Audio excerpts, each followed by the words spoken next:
दोस्तों, काफ़ी दोस्त अहबाब और आमलीन और कुछ नए दोस्त भी हमसे रब्ता करते हैं व्हाट्सएप कॉल के ज़रिए या वैसे ही कॉल के ज़रिए या मैसेंजर के ज़रिए कि हम रूहानियत का इल्म सीखना चाहते हैं।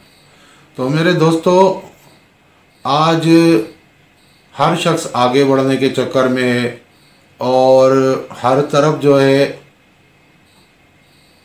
लालच, बोगज़, हसद और मतलब परस्ती का दौर दौरा है। ऐसे दोस्तों में अक्सरियत ऐसे लोग भी गालिबन होंगे जो ये चाहते होंगे कि हम ये काम सीख के किसी को नीचा दिखाएं या हम किसी को अपनी मोहब्बत में मुब्तला करें या लोग हमारे कहने में चलें या हम पैसा कमाएं वगैरह वगैरह। इस किस्म की बहुत सी सोचें और ख़यालात रखने वाले लोग लाजमन जो मौजूद होंगे। तो दोस्तों, मैं आपकी खिदमत में एक अर्ज़ करूं कि ये जो हमारा शोबा है या हमारी जो लाइन है, ये खिदमत खल्क़ की लाइन है। ये अपनी ज़िंदगी को वक्फ़ करने का एक रास्ता है अल्लाह की मखलूक की खिदमत में। आपकी ज़बान में, आपके हाथ में, आपकी दुआ में असर देने वाली अल्लाह की ज़ात है और उस असर से फैज़ उठाने वालों को आप तक पहुंचाने वाली भी अल्लाह की ही ज़ात है। मैं आपको अपने सिलसिले का तरीक़े के बारे में, जो अमलियात का सिलसिला है हमारा, जो तरीक़ेकार है उसके बारे में बताऊं। हमारे तरीक़े में बीमारों का इलाज करना, लोगों को शयातीन की शर से निजात दिलाना, लोगों पे किए गए शयातीन के हमलों से उनको बचाना और हमला ज़दा लोगों को जो है शिफा दिलवाना, कुरान पाक के ज़रिए, कुरानी आयतों के ज़रिए, सूरतों के ज़रिए और अस्माए अलाई के ज़रिए, इल्मुल आदात के ज़रिए लोगों की रहनुमाई करना। यानी ये एक मसीहाई वाला और मुक़द्दस काम है। लोगों को इश्क मोहब्बत के तावीज़ देना, किसी की बहू बेटी के लिए जो है तावीज़ करके देना या किसी को बर्बाद करने के लिए तावीज़ करके देना या किसी के घर में लड़ाइयाँ डलवाना, बहन भाइयों में जुदाई डलवाना, ये कतन हमारे सिलसिले में नहीं है और इसे बुरा समझा जाता है। हमारे यहाँ सिर्फ लोगों की मसीहाई, लोगों की परेशानियों का हल कुरान पाक के ज़रिए, अल्लाह ताला के अस्मा के ज़रिए, इल्मुल जफ़र, इल्मुल आदात के ज़रिए लोगों की परेशानियों को दूर करना, लोगों की रहनुमाई करना, ये हमारी ड्यूटी है। अगर कोई दोस्त हमसे ये इल्म सीखना चाहते हैं, इसमें हमारे साथ शामिल होना चाहते हैं सिलसिले में, तो दोस्तों पहली बात तो ये कि हम कोई पीर साहब नहीं हैं, हम पीर साहब नहीं हैं। और हाँ, शागिर्द बना सकते हैं। कोई हमारा शागिर्द बनना चाहे, चाहे किसी भी पीर साहब का मुरीद हो, किसी भी सिलसिले से ताल्लुक़ रखता हो, खालिसतन अहले सुन्नत वल जमात बरेलवी अकीदे से ताल्लुक़ रखता हो, वो हमसे रहनुमाई ले सकता है, हमसे शागिर्दी ले सकता है। पर यह बात अपने जहन में रख कर कि वो शहर है ना, ये राह हक़ है संभल के चलना, यहाँ है मंजिल कदम कदम पे। तो ये राह हक़ है, अल्लाह ताला की मखलूक की मसीहाई, उसकी मदद करना, उनकी परेशानियों को दूर करना, दूसरों की मुसीबतें अपने ऊपर लेना, लोगों में खुशियाँ बांटना, लोगों की तकालीफ को समझना, उनसे हमदर्दी करना, अल्लाह तबारक व तआला के रास्ते पे लाना, कलाम पाक पढ़ना। ये पूरा एक इंसान का टाइम टेबल एक मखसूस हो जाता है, जिस तरह एक फ़ौजी का टाइम टेबल होता है, और ये एक टाइम टेबल बन जाता है इंसान का। एक ज़िंदगी महदूद होकर रह जाती है, यानी अपनी ज़िंदगी को महदूद करके लोगों में खुशियाँ बांटना, यही हमारा मकसद है। लोगों की तकालीफ को अपनी समझ कर उन्हें हल करना, यही हमारा मकसद है। अल्लाह ताला की रज़ा की खातिर अपनी ज़िंदगी को वक्फ़ कर देना, यही हमारा मकसद है। और जब बंदा इस लाइन में आता है, ख़ास तौर पे जादू और जिन्नात की काट के इलाज के, जब वो उस रास्ते पे आ जाता है तो वो एक तौर पे एक तरीके से डायरेक्ट शैतान की टक्कर पे आ जाता है। और इस रास्ते में बहुत इम्तिहानात आते हैं।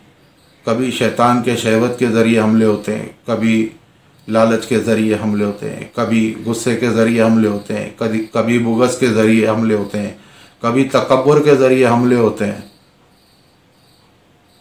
तो ये ऐसा रास्ता है, यहाँ पे टकराव ही टकराव, लड़ाई लड़ाई है। ये एक फ़ौजी की ज़िंदगी है।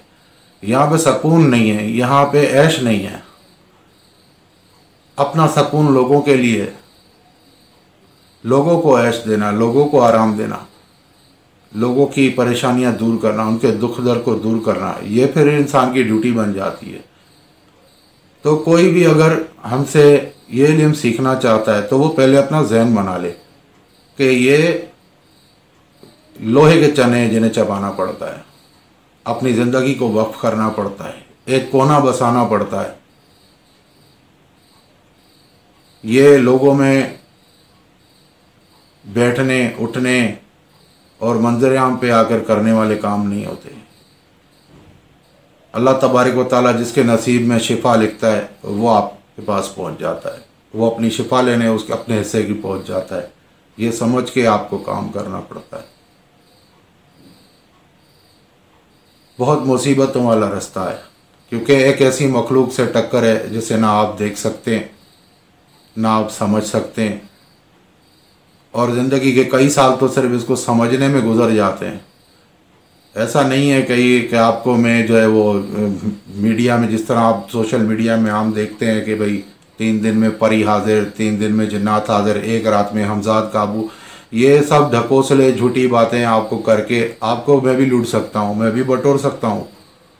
लेकिन नहीं, हमारा सोशल मीडिया पे आने का मकसद ये था कि लोगों ने जिस तरीके से इस इल्म को बदनाम किया, जिस तरीके से आमिल एक बहुत इज़्ज़त वाला लफ्ज़ है, एक बहुत मुक़द्दस लफ्ज़ है। आमिल वो है जो एक पीर भी नहीं हो सकता है, यानी एक पीर है वो तरीक़त चला रहा है, लेकिन अमलियात के शोबे में आने के लिए उसे भी बहुत कुछ जो है वो देखना पड़ेगा। पीर तो बंदा गद्दी मिल जाती है बुज़ुर्गों की तो बैठ जाता है, लेकिन ये मेहनत है, जान जोखों का काम है आमिल बनना।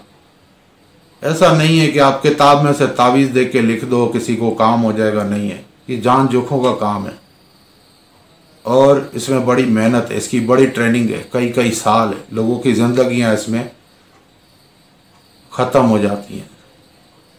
लोग सिर्फ लोगों के लिए होके रह जाते हैं, अपने लिए कुछ नहीं कर सकते हैं। ये ऐसी फील्ड है। अपनी ज़िंदगी को लोगों की खुशियों के लिए, लोगों के फ़ायदे के लिए वक्फ करना पड़ता है। अगर आप ये सोच रखते हैं कि ये लाइन आप अपनाएंगे तो आप बहुत कुछ कमा लेंगे, आपके नीचे कारें आ जाएंगी, लोग आपको हज़रत साहब कहेंगे, जब आपकी ये सोचोगी कभी इसमें कामयाबी नहीं होगी।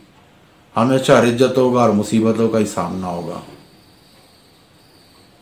तो जो भी इस लाइन में आना चाहता है, जो भी हमारे तरीके पे आना चाहता है, हमसे सीखना चाहता है, तो वो पहले अपना जहन बना ले। ये लोहे के चने, इनको चबाना आसान नहीं है। इनको चबाने के लिए भी फौलाद के दांत चाहिए, उतनी रियाजत चाहिए, उतनी मजबूती चाहिए। अपने ज़ाती गर्ज में आप इसको इतना इस्तेमाल नहीं कर सकते जितना आपको इस इल्म को दूसरों तक पहुंचाने के लिए, दूसरों को फ़ायदा पहुंचाने के लिए इस्तेमाल करना पड़ेगा। अक्सर मैं ऐसे लोगों को गाइडेंस देता हूँ जो मौलवी हैं, आलिम हैं, उलमा हैं, मुफ्ती हैं, दीन का काम करने वाले लोग हैं, जिनका सारा दिन काम ही मस्जिद में होता है, लोगों तक दीन की बात पहुँचाना होता है। तो अक्सर ऐसे लोगों को ही मैं गाइडेंस करता हूँ, मुझसे राब्ते में होते हैं। तो जो मुझसे हो सकता है, जो मेरे नाक़िस इल्म में बात होती है, मैं पेश कर देता हूँ उनकी खिदमत में। हम तो उलमा कराम की चप्पलों की खाक के बराबर भी नहीं है। तो ऐसा है कि पहले तो अमलियात भी एक इल्म का शोबा होता था, पर आज ये शोबा जो है चरसियों मवालियों ने संभाल लिया है, लुटेरों ने संभाल लिया है। हालांकि ये शोबा उलमा का शोबा था, ये उलमा कराम, मुफ्तियान कराम का शोबा था, लेकिन ये लूट लिया गया। अफसोस के साथ कहना चाहता है, बहुत अफसोस के साथ कहा जा सकता है कि ये लूट लिया गया, हमसे छीन लिया गया। तो दोस्तों, मज़ीद क्या गुफ्तगू करें आपसे। गुफ्तगू का मकसद ये था कि जो दोस्त हमसे ये इल्म सीखना चाहते हैं, हमसे रब्ता करते हैं, तो वो पहले अपना जहन बना लें कि ये बहुत सख्त लाइन है। यहाँ पे ये नहीं है कि आप चीनी पढ़ के दे दोगे तो जो शोहर आपके कदमों में होगा, और ये मिठाई पे पढ़ के खिला दोगे तो लड़की वाले रिश्ता दे देंगे। ये वो चक्कर नहीं है। ये बहुत एक ख़तरनाक लाइन है, और इसके अंदर जब बंदा दाखिल हो जाता है उसके लिए भी बड़ी मेहनत की ज़रूरत होती है, फिर तजुर्बे की ज़रूरत होती है, कामिल उस्तादी की, कामिल सिलसिले की ज़रूरत होती है, मुर्शिद कामिल की नज़र इनायत की ज़रूरत होती है, और उसके अलावा सदक़ात की और पाकीज़गी की और गरूर तकब्बुर से बचने की, और उसके अलावा शहवत से जो है बचने की, किसी का जो है हक खाने से बचने की बहुत सख्त ज़रूरत होती है इस इल्म के अंदर। इसमें बिल्कुल अपने आप को मारना पड़ता है, ज़िंदा लाश बनाना पड़ता है, अपनी सब ख्वाहिशों को मारना पड़ता है अल्लाह की मखलूक की खुशियों के लिए। तो मैंने आपको जिससे पहले अर्ज़ की, इल्म देता भी अल्लाह ही है, और उसका जो इस्तेमाल करने से फ़ायदा जिनको पहुँचना है वो भी अल्लाह ही भेजता है। तो उम्मीद है आपको वीडियो पसंद आई होगी। जो दोस्त रब्ता करना चाहें, व्हाट्सअप नंबर लिखा हुआ है स्क्रीन पे, ये व्हाट्सअप नंबर पे आप रब्ता करके मज़ीद जो है मालूमात हासिल कर सकते हैं। अस्सलामु अलैकुम व रहमतुल्लाहि व बरकातुहू।